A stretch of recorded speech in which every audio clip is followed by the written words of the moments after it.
আজ ছেলে বাজার থেকে দারুণ বিশাল সাইজের দুটো চিতল মাছ এনেছে। আর এই চিতল মাছগুলো খেতে দারুণ লাগে। আর এই মাছের রেসিপি তো অনেক রকম হয়। আজ আমি এই প্রথম এই সিজনের পটল দিয়ে চিতল মাছটা রান্না করব। তো চলো এই মাছগুলোকে আগে কেটে নেই। এই মাছগুলো কাটতে একটু ঝামেলা আছে, এর যে আঁশগুলো এত সূক্ষ্ম সূক্ষ্ম, এগুলো ছাড়াতে একটু কষ্ট হয়।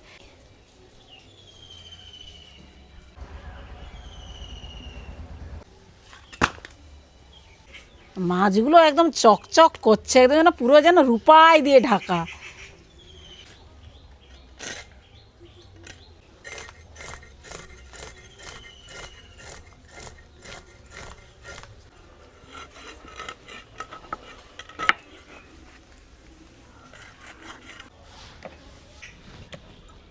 মাছটা কেটে ধুয়ে নিয়েছি, এবারে মাছের মধ্যে নুন হলুদ মাখিয়ে দেবো।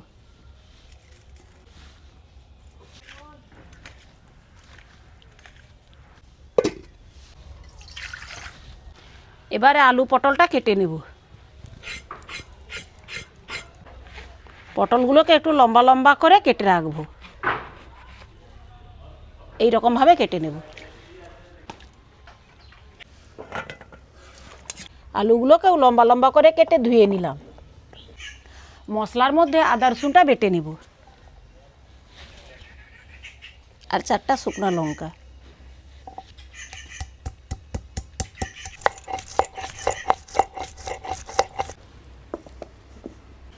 কড়ায় বেশ খানিকটা সরষের তেল দিয়ে প্রথমে আলু পটলগুলোকে ভেজে নেব।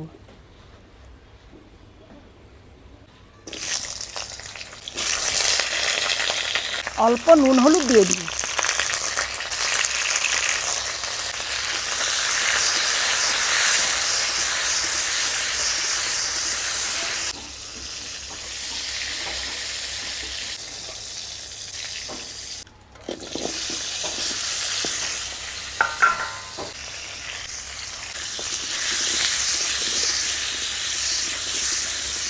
ওই তেলে এই মাছগুলো এবারে ভেজে নেব।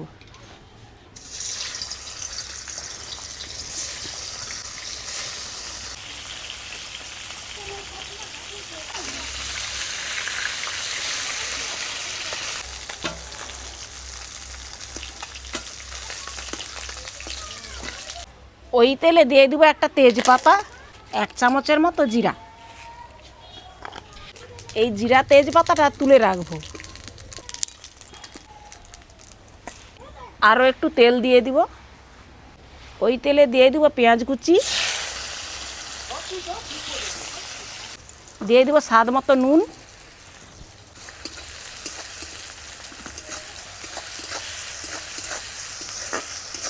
ভাজা জিরা তেজপাতাটা বেটে নিব। পেঁয়াজটা ভাজা হয়ে গেছে, এবারে ওর মধ্যে দিয়ে দেবো আদা রসুন বাটা, টমেটো, হলুদ, অল্প জল দিয়ে মশলাটাকে ভালোভাবে কষিয়ে নেব।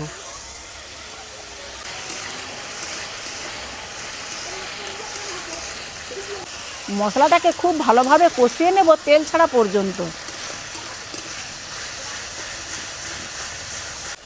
মশলাটা ভালোভাবে কষানো হয়ে গেছে, এবারে ভাজা আলুগুলো দিয়ে নেড়ে চেড়ে অল্প জল দিয়ে ঢাকা দিয়ে আলুটাকে সেদ্ধ করে নেব।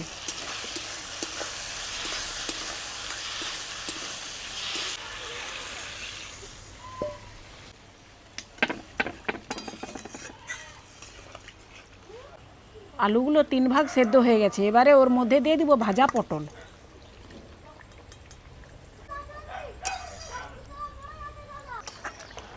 সমস্ত কিছু সেদ্ধ হয়ে গেছে, এবারে ভাজা মাছগুলো দিয়ে দিব।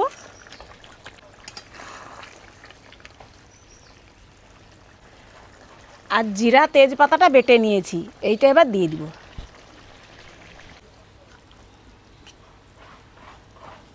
মাছটা দিয়ে হালকা একটু ফুটিয়ে নেব।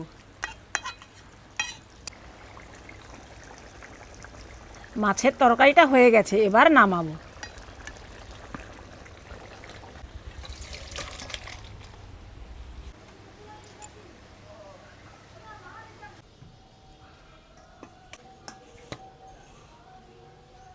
আজ তো চিতল মাছ এনেছিলাম, বাজারে বেশ বড় বড় সাইজের উঠেছিল। অনেক দিন পরে চিতল মাছ পাওয়া গেছে, আর মাছ ভালোভাবে রান্না করেছে। এবার খেয়ে দেখি। চিতল মাছ খুব এখন পাওয়া যায় না, মাঝে সাঝে বাজারে উঠে। আজকে মনে হয় উঠেছিল বলে এনেছি।